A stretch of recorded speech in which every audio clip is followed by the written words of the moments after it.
Hi friends, WhatsApp. थोड़ा सा demographic study कर लेते हैं।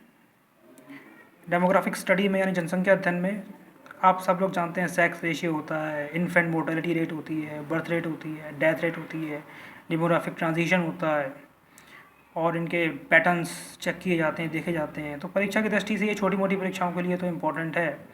इसको आप 9th-10th की बुक या किसी भी जनरल स्टडीज़ की बुक में आप इसको देख सकते हैं।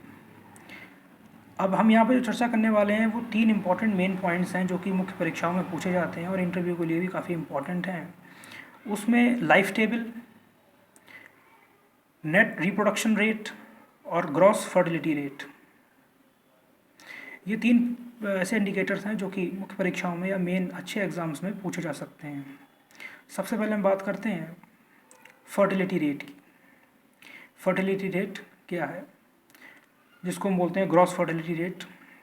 ग्रॉस फर्टिलिटी रेट रेशियो है वुमेन पॉपुलेशन का डिनोमिनेटर में और न्यूमरेटर में न्यूबॉर्न गर्ल चाइल्ड्स का इनटू 100, जैसे सेक्स रेशियो निकालते हैं तो इसको हम बोलते हैं फर्टिलिटी रेट।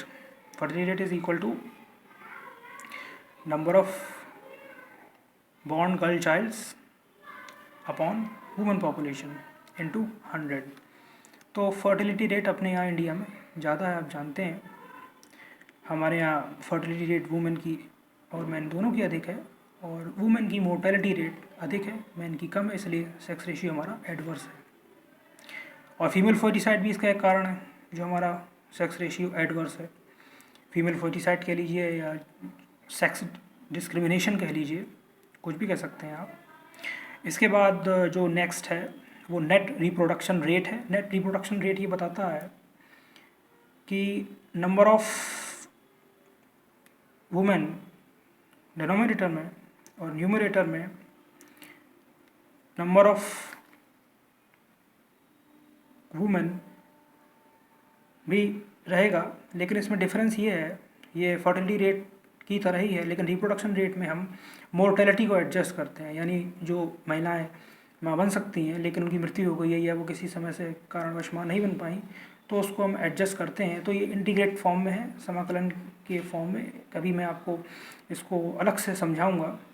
तो नेट रिप्रोडक्शन रेट अगर 1 है तो उस कंट्री की पॉपुलेशन स्टेबल है, अगर 1 से ज़्यादा है तो पॉपुलेशन बढ़ रही है, और NNR अगर 1 से कम है तो पॉपुलेशन कम हो रही है। तो ये 3 इंडिकेटर परीक्षाओं में पूछे जा सकते हैं। NNR is greater than 1, equal 1 और लेस देन 1। इनके क्या कॉन्सिक्वेंसेज होते हैं और क्या इनका रिजल्ट्स आते हैं। नेट रिप्रोडक्शन रेट, जितनी महिलाएं पैदा हुई हैं वो कितनी उसमें से बच्चे को चाइल्ड बियरिंग करेंगी, यानी वो बच्चे को जन्म देंगी और उनको पालेंगी। तो ये तो एक सिंपल लैंग्वेज में हो गया, बट वैसे मैथमेटिकली मैं आपको अलग से इसका एक वीडियो बनाकर समझाने की कोशिश करूँगा।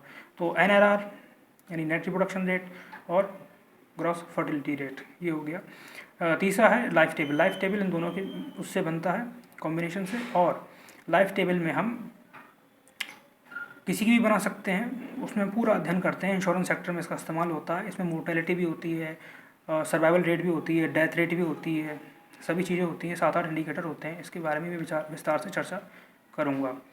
तो उम्मीद है आपको थोड़े से बेसिक कॉन्सेप्ट समझ में आए होंगे।